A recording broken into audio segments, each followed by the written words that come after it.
Isang mapagpalang umaga po sa inyong lahat.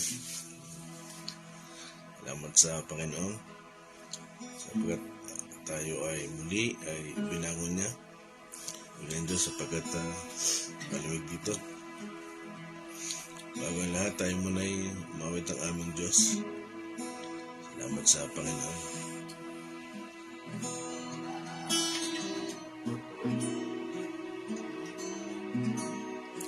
Aming Diyos na dakila, walang katulad, Diyos na walang hanggan. Sa mga panghihina at kapighatian, Diyos na kaaliwan,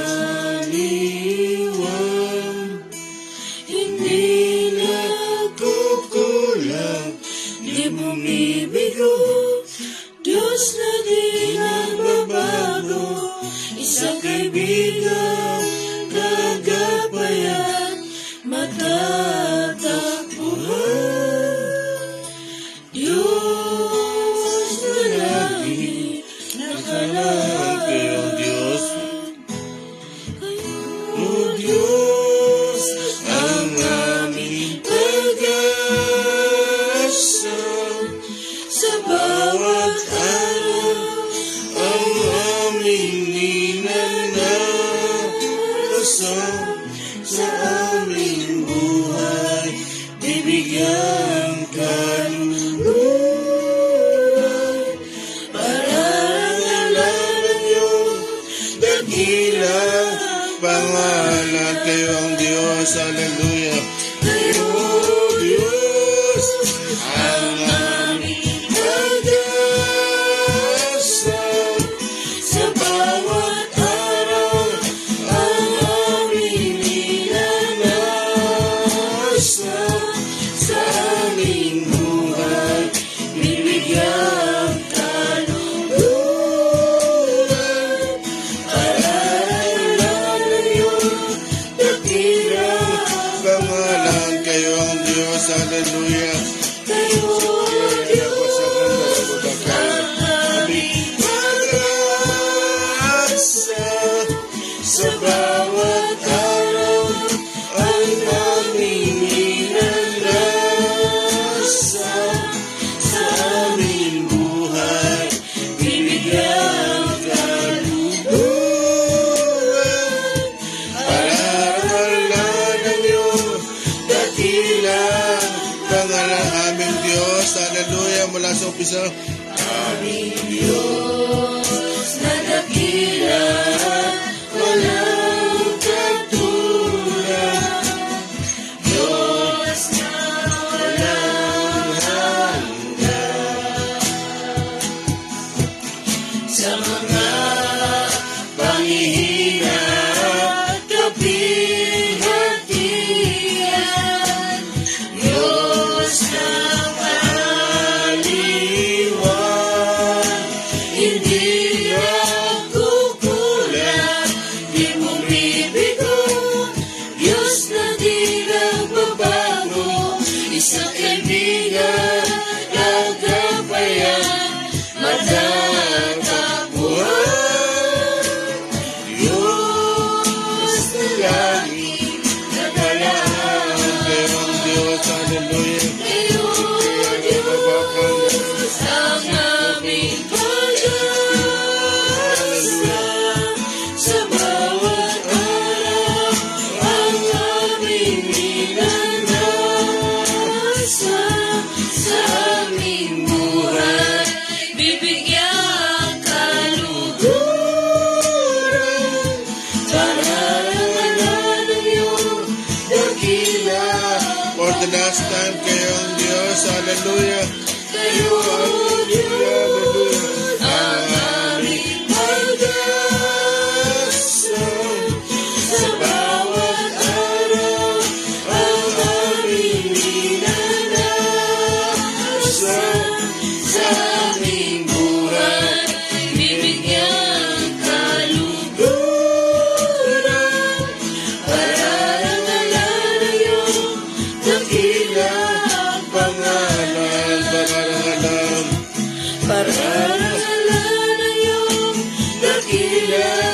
pangalan, pararangalan. Pararangalan yung dakila pangalan. Pararangalan natin ng Panginoon. Hallelujah. Glory. Hallelujah. Praise you, Jesus. Salamat sa inyo, Panginoon. Purihin po kayo, Ama. Dakila po kayo. Dakilain po namin kayo, Lord. Dinadakila po namin kayo. Wala po kayong katulad. Kayo ang aming pag-asa. Dumating man, Panginoon, mga sitwasyon. Siya lang po ang alam namin. Iwan man kami ng aming ama't ina. Hindi niyo po kami iiwan. Salamat po. Salamat po. Holy Spirit, maraming salamat po sa inyo. Samahan niyo po kami. Hallelujah. Ate Sing. Hallelujah. Hallelujah. Tayo po yung manalangin. Ama namin, kami po ay patuloy na nagpapasalamat sa inyo, Panginoon. Salamat po sa panibagong umaga, Panginoon, sa panibagong buhay na patuloy po ninyong ipinagkakaloob sa amin, Panginoon. Lord, dakila po kayo, Panginoon. Kayo ang aming pag-asa, Panginoon. Yes, Hallelujah. Ama, maraming salamat po sa banal na Espiritu, Panginoon, Yes, na Lord. patuloy na gumagabay sa amin, Jesus. Panginoon, patungo sa inyong Jesus. kalooban, Jesus. Panginoon. Lord, patuloy na nagre-remind sa amin, Panginoon, kung ano ang tama, Panginoon. Hallelujah. Salamat sa inyo, Panginoon. Lord, kayo po ang patuloy na sumama sa pag-aaral ng inyong salita, Panginoon. Nawa po, Panginoon, ang kapahayagan niyo, Panginoon, ang mangusap sa bawat isa, Panginoon. Lord, abutin niyo po kami ng inyong mga salita, Panginoon. Ganoon din po sa inyong lingkod na gagamitin, Panginoon, si Pastor Jim, Panginoon. Kayo po ang manguna sa kanya. Kayo nga lang po ang magpahayag sa kanya, Panginoon. Tago niyo po siya sa inyong likuran, Panginoon. At kayo po ang aming makita, Panginoon. Lord, dalangin po namin ang pagpapala niyo sa bawat isa, Panginoon.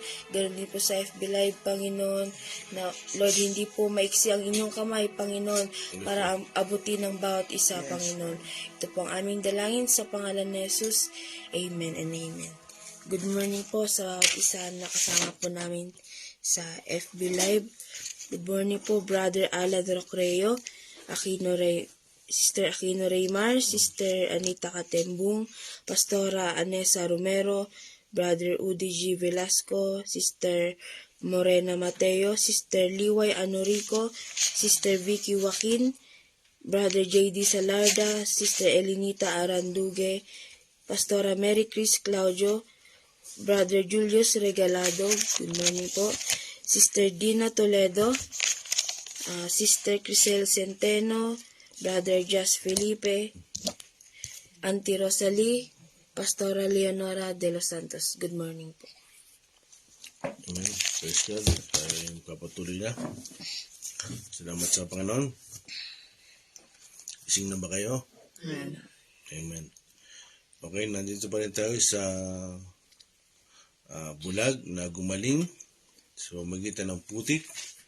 Kumuha ang Panginoon ng lupa at dinuraan ito at ginawang putik at idinikit sa mata at gumaling. Praise God. Salamat sa Panginoon. Sino bang inaantok? Lamig. Salamat sa Panginoon. Gaya na sinabi ko, magtatanong muna ako bago tayo mag-umpisa. Si Angel na lang. Angel. Bago tayo mag-umpisa. Total, ilang araw na tayong nagbubulay-bulay tungkol sa bulag. Ito lang tanong lang naman to. Hindi ba importante ang sagot nyo? Pero kung sasagot ka, okay lang din. Hindi man to seryosong talagang tanong. Gusto ko lang malaman kasi yung mga nasa sa loob nyo. Kung talagang kayo ay talagang naunawaan nyo. Angel, kung ikaw ang bulag, halimbawa kung ikaw ang bulag, ano ang pangalan mo? Angel. Ngitin lang kita kung ikaw ay gising na. No. Okay. Ito, seryoso tanong na. Saan nakita yung bulag? Hindi niya, saan nakita yung bulag?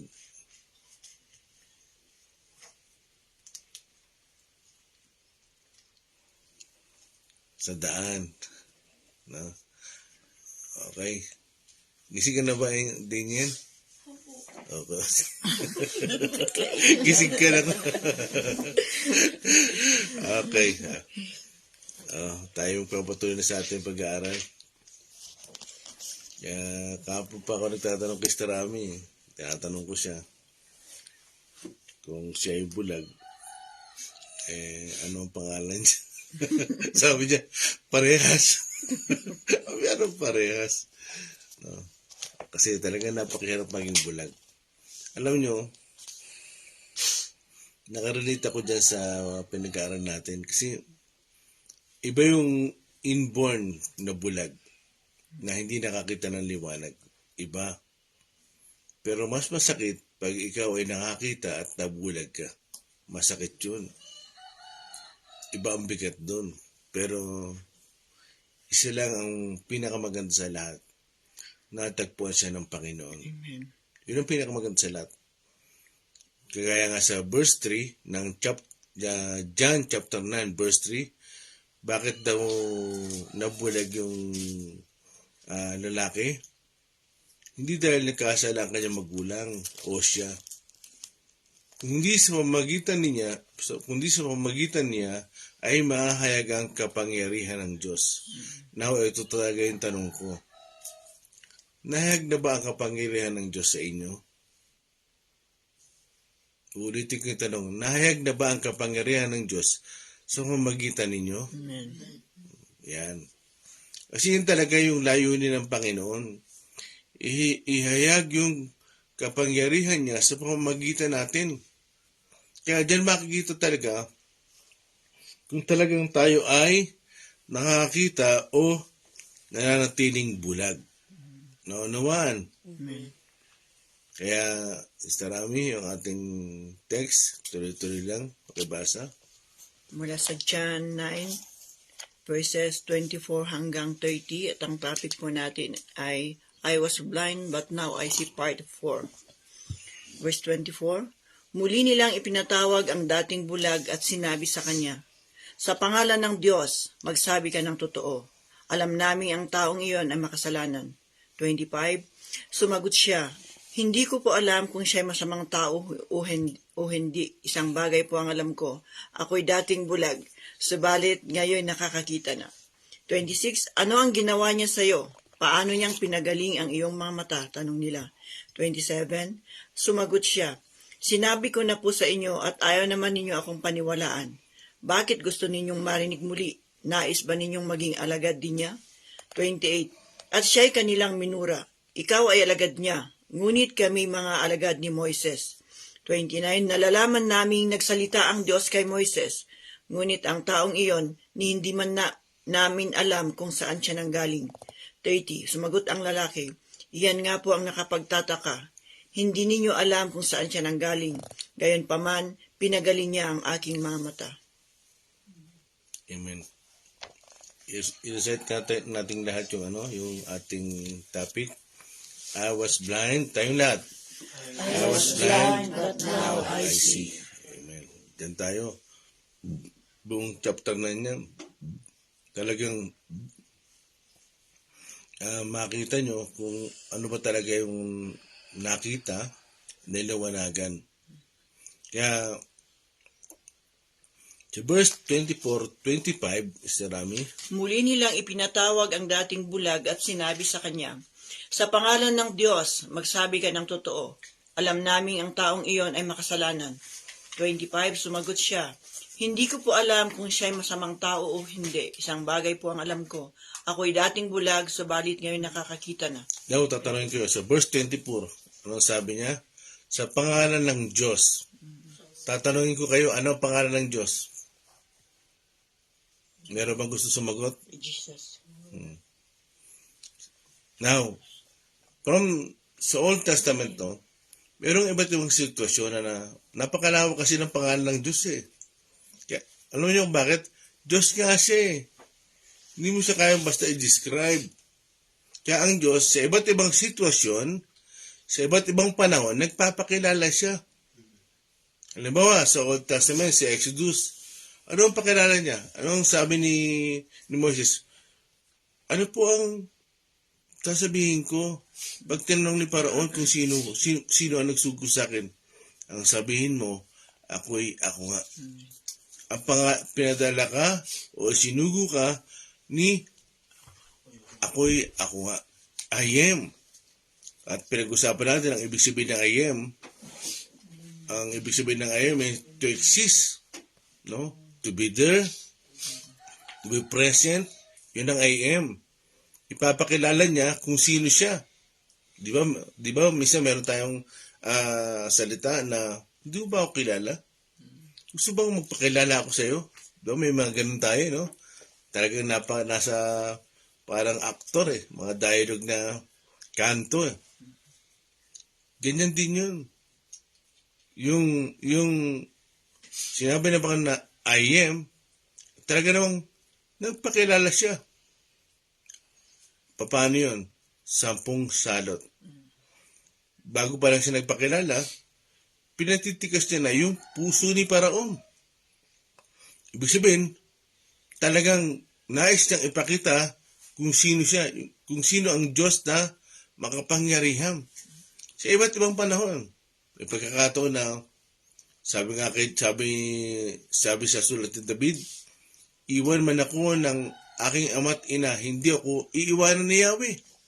Oh, I am, tapos Yahweh. Paano yun? Tapos, sa panahon natin ngayon, mula nagpasimula ang New Testament, sa Matthew 1:21, ano ang pakilala ng Diyos? Anong pakilala ng Diyos? Di ba? Siya ang tagapagligtas. Kaya nito tayo lalapit? Kay Jesus. Pero, meron pang pinapakilala ng siyang salita. Siya ang berbo. No? Kaya talagang napakalawak ng Diyos. Iba't ibang panahon. Buksan nyo nga sa Hebreo, chapter 1, verse 1. Endel, Hebreo. Bago tayo magtuloy-tuloy. Hebreo, chapter 1, verse 1. Hebreo chapter 1 verse 1. Noong una, nangusap ang Diyos sa ating mga ninuno sa iba't ibang panahon at sa iba't ibang paraan sa pamamagitan ng mga propeta. Yun. Nangusap ang Diyos saan? Sa iba't ibang panahon. Kasi alam niyo mga kapatid, kahit ako, hindi ko paliwanag ang Diyos. Walang magaling ni pastor na pwede magsabi na kaya ko ipaliwanag ang Diyos. No, tao ka lang. Kaya nga Diyos Nanuwa niyo ba? Kaya nga Diyos Napakahirap ipaliwanag dyan. Kaya nga ang Diyos, ibinigay niya ang kanyang mga salita para unti-unti ay maunawaan natin. Unti-unti ay maliwanagan tayo. Unti-unti ay makakita tayo. Bakit? Kasi nga, dati tayong bulag. No? I was blind, but now I see. Sabihin nyo nga, I was blind, but now I see. John 9:25. May verse na kayo, ha? Yan ang key verse niyan. Kaya, sa iba't ibang panahon, pinapaunawa ng Diyos kung sino siya. Sa panahon natin ngayon, isa lang ang dapat pakilala, si Jesus. Doon tayo itinutulak ng Ama sa kanyang anak. Bakit? Nasa kanyang anak ang pag-asa. Nasa kanyang anak ang buhay niya wala hanggan. Wala sa Ama. Hindi sinabi ng Ama, wala kayong mababasa sa Bible, na sinabi ng Ama, nasa kanyang buhay na wala hanggan. Sinabi niya, nasa kanyang anak. Kaya itinutulak na talaga tayo sa kanyang anak. Yung iba naman nagpipilit Hindi, Ama lang. Hindi. Kung kumaunawa natin ng Bible, paunti-unti, ay may sistema ang Bible. ipapaliwanag ng Bible yung sarili niya. Hindi mo kailangan ipaliwanag. At kaya nandiyan ang banal na Espiritu. Amen? Kaya, pag inaantok ang katabi nyo, sabihin nyo, tapikin nyo, gising na bulag. Ha? Tapik mo angel si Daniel, ha? Bulag, gising na. Akain na kita. Okay. Verse 24, sa ngalan ng Diyos, kaya ginamit ang pangalan ng Diyos eh. Ano nga ang pangalan? Kasi, ang mga nagtuturo ng kautusan, tinawag ding Diyos sa Bible. No? Small d. Yung mga tagapagturo ng kautusan, tinatawag na Diyos. At pag tayo, sinusunod natin yung ating sarili, Diyos din tayo. Ikaw ang Diyos ng sarili mo. Kasi siya sinusunod mo eh. Naunawaan ba? Hindi yan, naunawaan ba? Oh. Kaya pag sinusunod mo sarili mo, kayo ang Diyos ng buhay nyo. Kaya nga yung mga idol eh. Yung mga idol, idolatry, pangalawa lang yun. Ibig sabihin, ikaw pa rin ang nasusunod. Kaya sa verse 25, Rami, Verse 25 ng John 9. Sumagot siya, hindi ko po alam kung siya'y masamang tao o hindi. Isang bagay po ang alam ko. Ako'y dating bulag, subalit ngayon nakakakita na. okay. Sino ang tinutukoy ditong masamang tao? Si Jesus. Siya ang tinutukoy nilang masamang tao. Tingnan mo, ang dali nilang humatol. Matthew chapter 12 verse 7. Matthew chapter 12 verse 7. May naglilista ba? Pakibasa. Mateo chapter 12 verse 7. 7. Kung nauunawaan lamang ninyo ang kahulugan ng mga salitang ito, habag ang nais ko at hindi ang inyong handog. Hindi sana ninyo hinahatulan ng mga walang sala. Amen. So, habag ang nais ko at hindi handog. Hindi ibig sabihin na masama maghandog. Mabuti yan. Nalulugod ang Diyos dyan sa paghandog. Pero, kung wala kang habag, bali wala yan. Kung ang puso mo na may mabag mataas, bali wala yan. Kagaya ng mga Pariseo at Saduceo, magaling sila sa paghandog. Magaling sila sa pagbibigay ng ika-10 bahagi. Kaya hindi pinagtatalunan sa New Testament ang ika-10 bahagi. Kasi expert sila dyan. Tayo lang may problema dyan. Sa atin lang may issue yan. Kaya binasa ko sa inyo, di ba? Sa Matthew 23, verse 23, expert sila dyan. Lahat ng klase ng paghandog, alam nila. Peace offering, burnt offering, Thanksgiving offering. Di ba? Kaya, walang pinagtatalunan dyan. Pero hindi nga nila nauunawaan eh. Anong sabi doon? Kung nauunawaan nyo lang. Alam nyo, ang totoo, kahit hanggang ngayon, hirap na hirap makuha yung karakter ni Jesus. Hirap na hirap. Kaya, dyan sa Matthew 12 verse 7, hindi sana ninyo hinatulan ng mga tao. Bakit? Anong sabi nila? Ate Angel, pakulit muli. Matthew 12 verse 7. Verse 7. Kung nauunawaan lamang ninyo ang kahulugan ng mga salitang ito, habag ang nais ko at hindi ang inyong handog. Hindi sana ninyo hinatulan ng mga walang sala. Yun. Hindi sana ninyo hinatulan ang mga walang sala. Kaya ang tingin nila sa Panginoon, makasalanan. Bakit?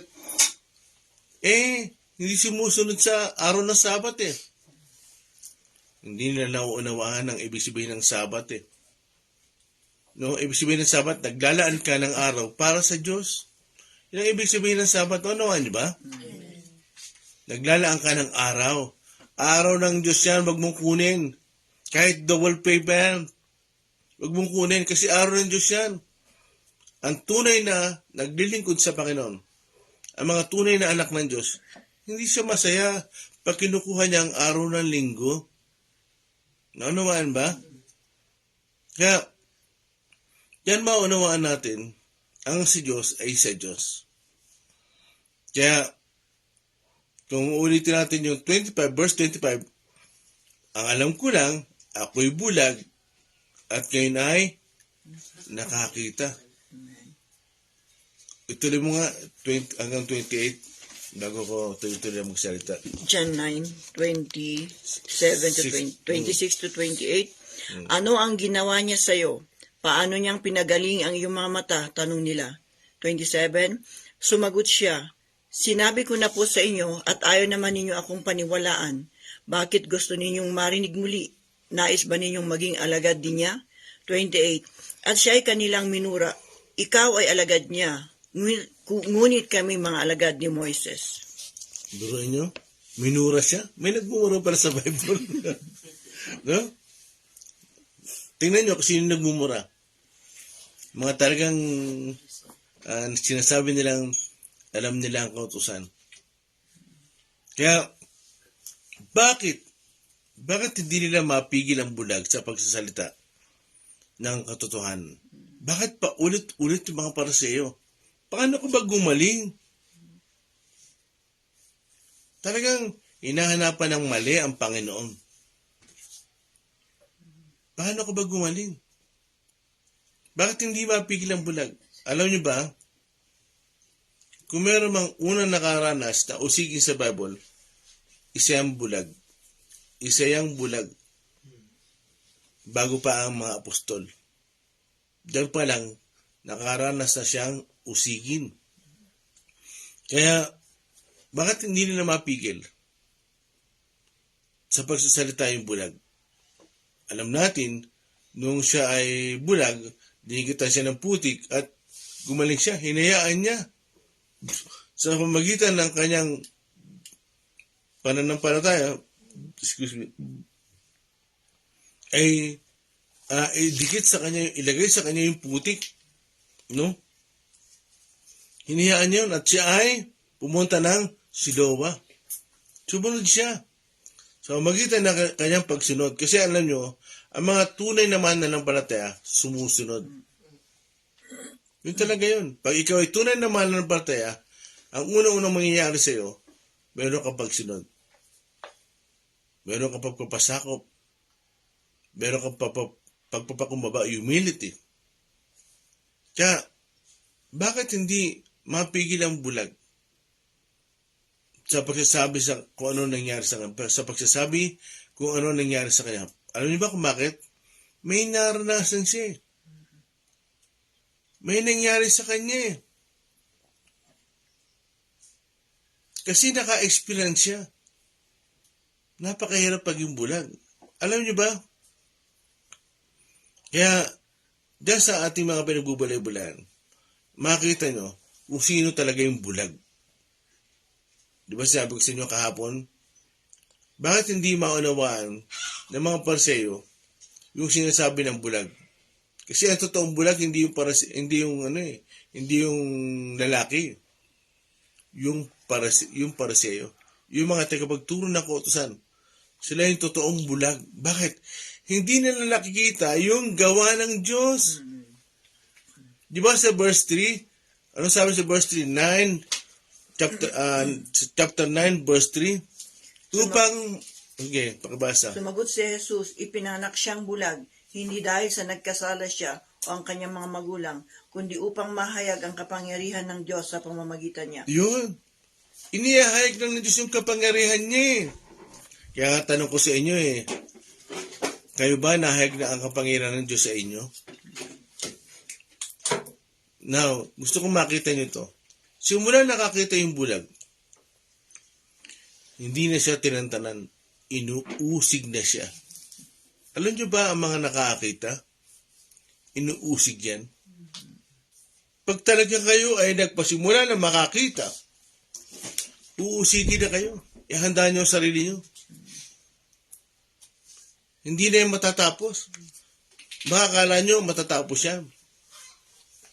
Makakala nyo simula ako naging Christian, wala na akong problema. Tapat ang Diyos. May pag-asa sa Panginoon. Wala na akong pagsubok. Hindi. Maling-mali ang pananaw nyo. Pag kayo ay nagpapasimula na makakita sa Panginoon, yung totoong nakakita. uusigin na kayo. Ihanda nyo ang sarili nyo. Makaka-experience kayo na hindi nyo pa na-experience. Ano yun? Ikitiwalag kayo. Gaya na binasa natin kahapon. No? Talagang itinitiwalag sila. Yung bulag, itiniwalag. Kaya sa pag-aaral natin dyan, sa pagbubulay-bulay natin, makita nyo na itiniwalag siya sa simbahan ng mga Hudyo. Now, kayo ang tanong ko, handa na ba kayong usigin? Kuminsan tayo, nakakita nga tayo, nakaunawa nga tayo, pero takot na takot tayo na ipakita kung sino tayo. Takot na takot tayo, meron tayong kaba na makita nila na ikaw yung nakakita, na ikaw yung nakaunawa. Takot na takot tayo. Pero diyan, sa ating pinagbubulay-bulayan, ay hindi tumigil ang bulag na magsalita. Bakit? May nangyari sa kanya. Alam niyo ba si Pablo, nung siya ay hindi pa nakakilala sa Panginoon, 1 Timothy 1:12-13. 1 Timothy chapter 1 verse 12-13. 12-13, verse 12, At iyan ang dahilan kaya ako nagdurusa ng ganito. Ngunit hindi ako nahihiya, sapagkat lubos kong kilala ang aking sinasampalatayanan at natitiyak kong maiingatan niya hanggang sa wakas ang pinagkatiwala ko sa kanya. 13, Gawin mong batayan ang mabubuting Nasa aral. 2 Timothy ka, Angel. 1 Timothy. Yan. Dahil pakinggan natin yung si Pablo nung bulag siya.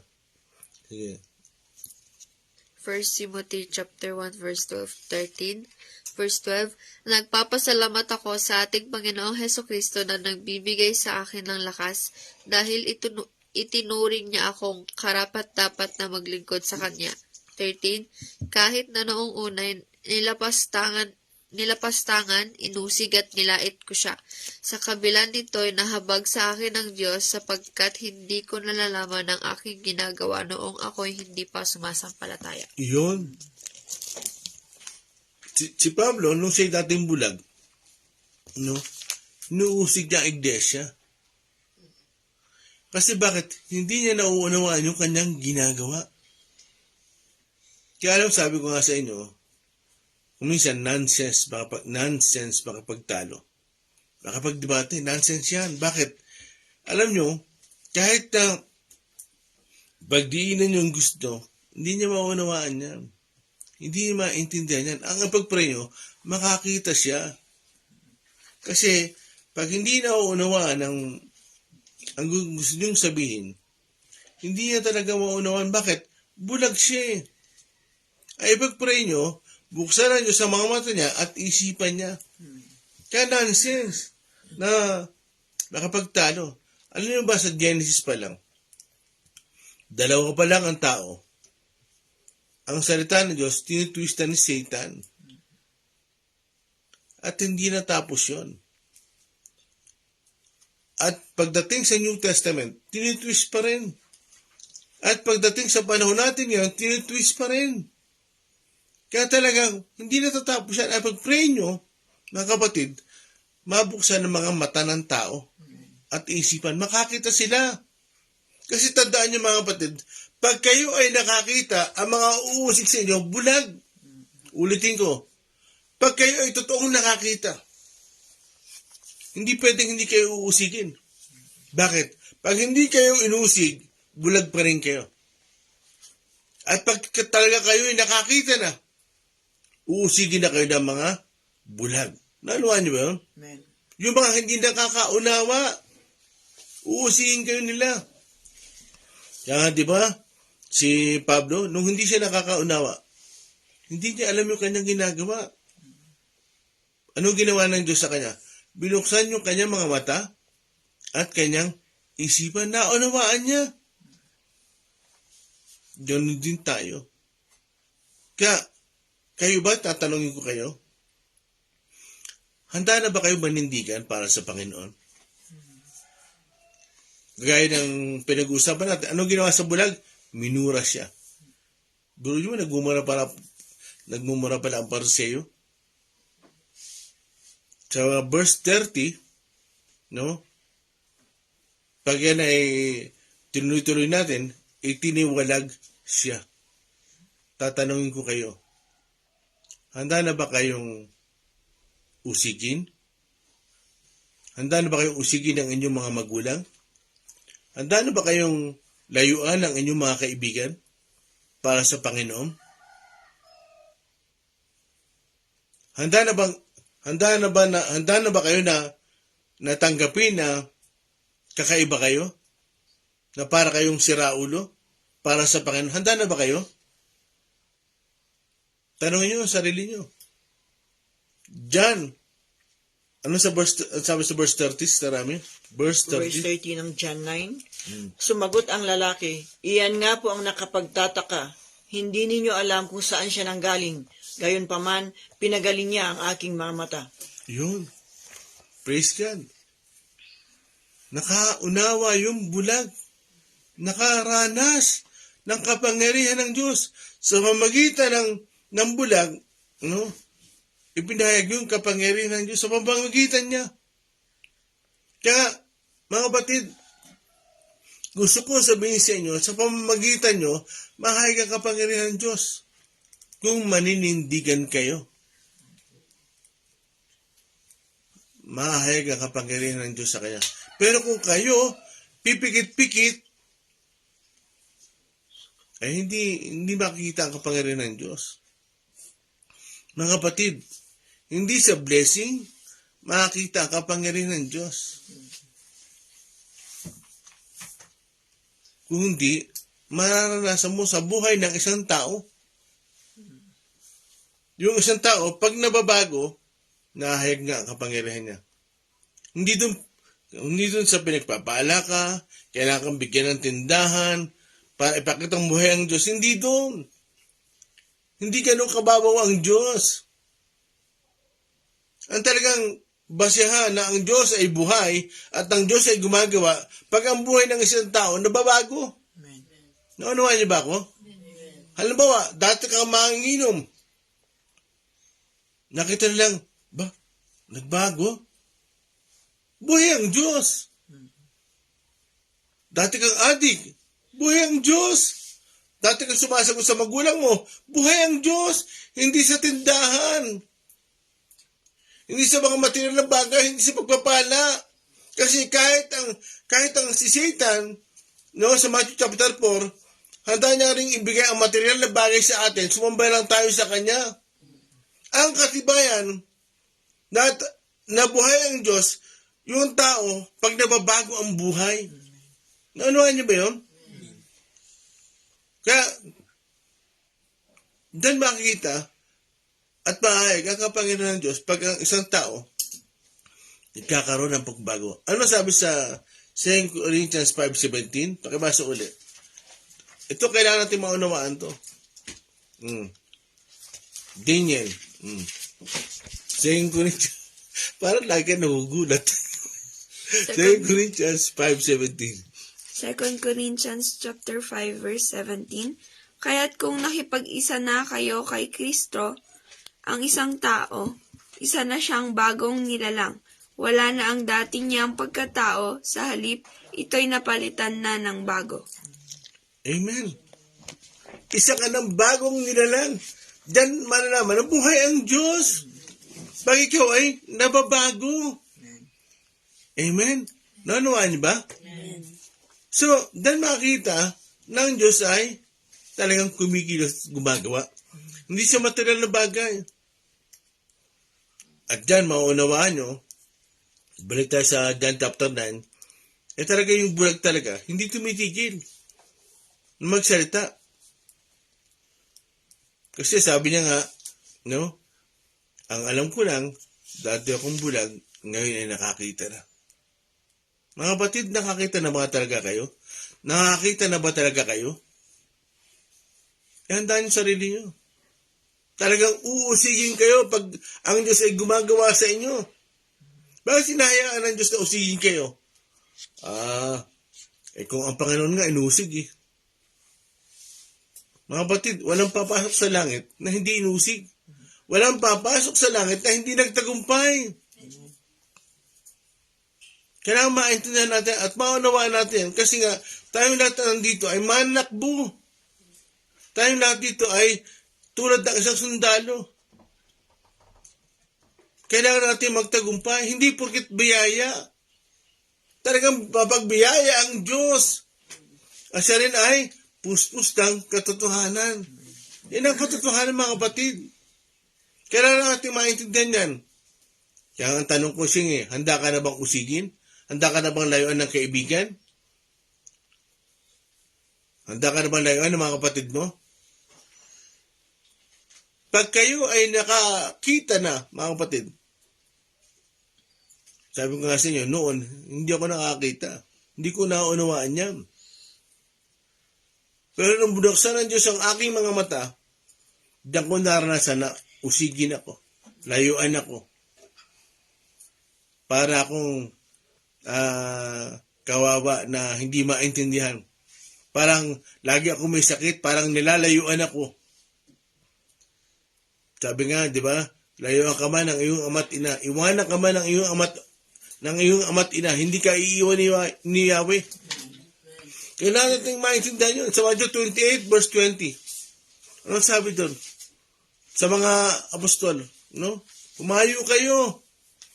At yung mga tao, gawin yung mga tagasunod ko.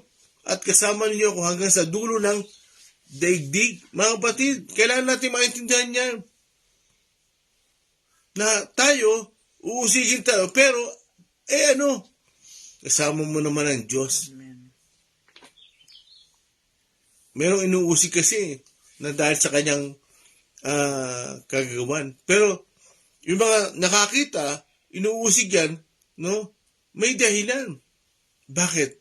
Naniniwala sila kay Jesus. Pag kayo ay tumanggap na kay Kristo, binuksan niya na ang inyong mga mata, mga kapatid, magpapasimula na ang pag-uusig sa inyo. Ang Diyos ay hindi nangako na pag tumanggap kayo sa Kanya, payayamanin ka niya dito sa lupa. Hindi siya nangako. Basta ang sinabi niya lang, hindi niya kayo iiwanan. Yun ang pangako niya. Hindi niya kayo iiwanan. Kasi yung iba kasi, born again ako. Nakilala ko si Jesus. Mga kapatid, maling-mali yung pananaw natin pagdating sa pagkakilala sa Panginoon. Talagang tapat ang Diyos. Nagpapala siya. Pero wag natin itutok sa material na bagay. Mga kapatid, minsan meron nga nagsasabi, bakit ganun kung kailan ako nakakilala sa Panginoon, punong-puno ako ng problema. Kung kailan ako naging born again, meron bang isang kabataan ako nakausap Ayoko na lumapit sa pulpito. Every Sunday kasi pag-uwi ko sa bahay, puro problema. Nga kapatid, hindi mawawala ang problema. Ang kailangan matutunan natin kung paano nahahayag ang kapangyarihan ng Diyos. Yun ang kailangan natin matutunan. Kaya sabi nga ng kabataan sa akin, ayoko na lumapit. Kasi lagi na may problema. Mga kapatid, yung mga ganong salita ng mga hindi tunay na nakakilala yun. Yung mga ganong salita ay talagang hindi tunay na nakakita yun. Kasi ang tunay na nakakita, kailangan handa ka sa pag-uusig. Hindi matatapos na ipahayag mo na may nangyari sa iyo. Hindi matatapos na kumikilos ang Diyos sa buhay mo. Mga kapatid, hindi matatapos ang paggawa ng Diyos sa buhay mo kasi nga mahayag ang kapangyarihan ng Diyos sa iyo. Sa kabila ng pag-uusig, nagpapatuloy ka. Sa kabila ng pag-uusig, naninindigan ka. Yun ang tunay na nakakita. Sa John chapter 16, verse 1 to 4. John chapter 16, verse 1 to 4. Just pakabasa. John 16. Dito mga kapatid, no, makita nyo, nagbibili na ang Panginoon kasi malapit na siyang bumalik sa langit. John 16, verse 1 to 4. Verse 1, Sinabi ko ito sa inyo upang huwag ninyong talikuran ang inyong pananalig sa akin. 2, Ititiwalag kayo sa mga sinagoga. Darating ang panahon na ang sinumang pumatay sa inyo ay mag-aakalang naglilingkod siya sa Diyos. 3, At gagawin nila ito sapagkat hindi nila ako kilala, ni ang Ama. 4, Subalit sinabi ko na ito sa inyo upang kapag dumating na ang oras na gagawin na nila ang mga ito, maaalala ninyo ang sinabi ko sa inyo tungkol sa kanila. Okay, just yan lang yung Bible. Sa verse 1 ng chapter 16, ano sabi doon, Jess? Sinabi ko ito sa inyo upang huwag ninyong talikuran ng inyong pananalig Okay. sa akin. So, dito makita nyo, aakyat na ang Panginoon sa langit. Alam nyo, nung nandito ang Panginoon, hindi inuusig yung mga apostol. Hindi sila nakakaranas ng pag-uusig. Kaya sabi ko nga sa inyo, ang bulag ang siyang talagang unang nakaranas ng siya usigin. Nung siya muling, nung siya makakita. Hindi pa lang muling. Kasi yung muli nabulag, nakakita. Nabulag na hindi. Siya inborn. At kahit yung Old Testament, walang ganong sitwasyon. Pero dyan lang. No? Yung inborn ka, nakakita ka.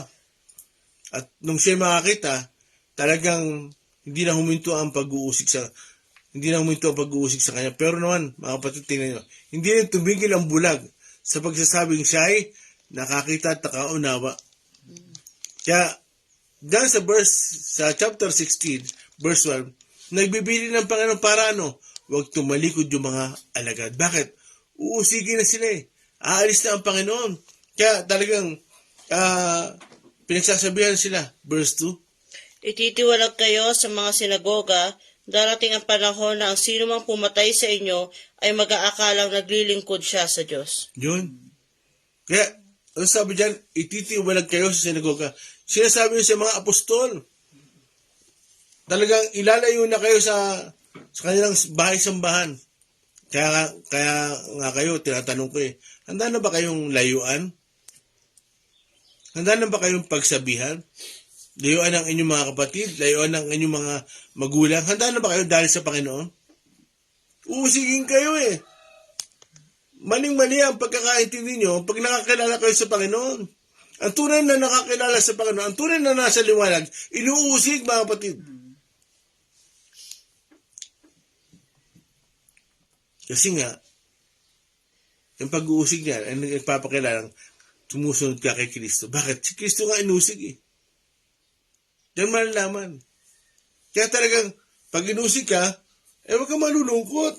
Magpasalamat ka sa Diyos. Diba sa Acts chapter 5, doon sa verse 40, yung mga alagad, tuwan-tuwa. Pag sila'y sinasaktan, nilalatig ko. Dahil kay Kristo, bakit? Binigyan sila ng pagkakataon na makahati, makibahagi. Dahil kay Kristo. Sinasaktan sila. Kaya nga dyan, ititibalag sila. Mga kapatid, tayo, talagang kakaiba. Lalayuan kayo. Pararatahan kayo ng siraulo. Now, ang tanong ko, handa na ba kayong manindigan? Amen. Ngayon kayo nakakita na. Handa na ba kayong manindigan na kayo nakakita na? Amen. O mananatili kayo sa pagkabulag? Kasi, tatalikuran kayo. Iiwanan kayo ng best friend mo. Iiwanan kayo ng crush mo. Handa na ba kayo? Dahil kayo ay nakikristo. Ano ba mga kapatid? Verse 3, Jess. 3, At gagawin nila ito sapagkat hindi nila ako kilala, ni ang Ama. Yun. Kaya, yung mga tao na umuusig sa inyo, nag-aakala sila, naglilingkod sila sa Diyos. Kagaya din ni Pablo. Akala niya, ay kilala nila ang Diyos, pero inuusig nila yung tunay na mga dilat, yung tunay na nakakita. Last verse, Jess. 4, Subalit sinabi ko na ito sa inyo, upang kapag dumating na ang oras na gagawin na nila ang mga ito, maaalala ninyo ang sinabi ko sa inyo tungkol sa kanila. Amen. So dito ba kapatid, dapat hindi na bago sa inyo yan. Kailangan maintindihan nyo na ang isang tunay na mananampalataya, yung mga nagsasabing tunay na Kristiyano, dapat handa sa pag-uusig. Maaalala nyo na may sinabi ang Panginoon, uusigin kayo. Ang tanong ko, handa ka na ba? Handa ka na bang umarap sa Diyos? Handa ka na ba? Mga kapatid, tanongin nyo ang sarili nyo. Gusto nyo mahayag ang kapangyarihan ng Diyos sa inyo? Tanongin nyo ang sarili nyo. Pag gusto nyo maranasan ang kapangyarihan ng Diyos, manindigan kayo. Amen. Pero kung hindi kayo manindigan, hindi nyo maranasan ang kapangyarihan ng Diyos at hindi nyo may papakita sa kanila na ang kapangyarihan ng Diyos ay gumagawa at kumikilos. Kaya, tulad ng isang bulag, hindi siya tumitigil. Hindi siya humihinto. Ano sinabi sa kanya? Sa verse 28, sa rami pakibasa, verse 28. Verse 28 ng John 9. At siya ay kanilang minura. Ikaw ay lagad niya, ngunit kami mga lagad ni Moises. Biruin nyo, minura siya. Tandaan nyo mga kapatid, makaka-experience kayo ng pag-uusig. Mumurahin din kayo. Mga siraulo kayo. Puro hallelujah kayo. Mga kapatid, dapat magpasalamat tayo sa Panginoon pag nakaka-encounter kayo ng ganyan. Amen? Isa rami. Nung hindi siya nakakilala, tanda ko yun. Nung hindi siya nakakaunawa, yung mga bisyo sa tindahan niya, hindi niya sinusuko. Pero nung nakaunawa siya, unti-unti niya isinusuko. Lahat ng mga bisyo, mama, sigarilyo, alak, yun ang tunay na bago. Yun ang tunay na kumikilos ang Diyos, mga kapatid. Hindi yun kwento. Yun ay totoong pangyayari. At nung ginawa niya yun, inusig ako. Alam niya. Kapatid, hindi kwento yan. Pag tayo nakaka-apekto, uusigin ka. Bakit? Ikaw ang dahilan kung bakit nababago ang tao. Nanuan ba yan? Kaya mga kapatid, bukas ulit, tutuloy natin yan. Gusto ko sabihin sa inyo, handa na ba kayo masaktan? Handa na ba kayo masaktan sa damdamin para sa Panginoon? Tunay nga ba kayong Kristiyano? Tunay nga mananampalataya? Handa na ba kayo magsakripisyo para kay Jesus? Amen? Amen. Kaya muli, salamat sa Panginoon. Ito lang ang iiwanan ko sa inyo, mga kapatid. Mga kapatid, kung gusto nyo mahayag ang kapangyarihan ng Diyos, kailangan nyo manindigan. Dahil hindi mahayag ang kapangyarihan ng Diyos, pag kayo ay hindi tatayo, na kayo ay nakakita na. Kailangan magsalita kayo. I was blind, but now I see. Amen? Amen. Aming Diyos.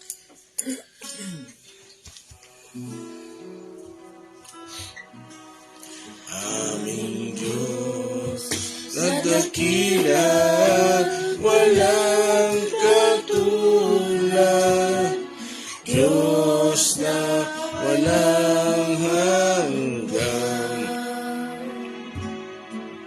Sa mga panghihina, kabighatian, Diyos na kaaliwan, hindi na kukulang, umibig ko, Diyos na di nagbabago, isang kaibigan, gagabayan, matatakuhan. Diyos na lagi, naganap kayo ang Diyos tagadi. Kayo, Diyos, ang aming pag-asa. Sa bawat araw, ang aming ninanaasa. Sa aming buhay, bibigyan kaluluwa.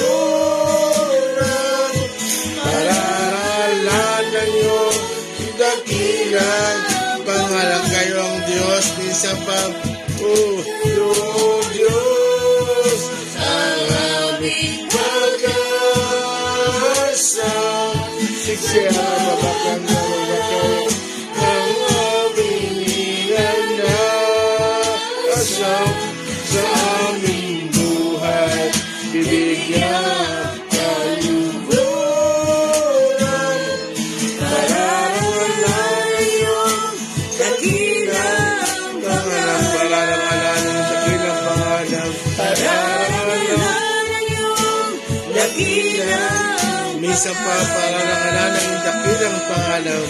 Pararangalan iyong dakilang pangalan. Jesus, Jesus, we glorify you, we worship you, we adore you. Oh Jesus, Panginoong Jesus, Yoshua, pinupuri po namin kayo, dinadakil. Maraming salamat po. Binuksan niyo ang aming mga mata. Lord, maraming salamat po. Mr. Gatti. Praise you, Jesus. Praise you, Jesus. Hallelujah.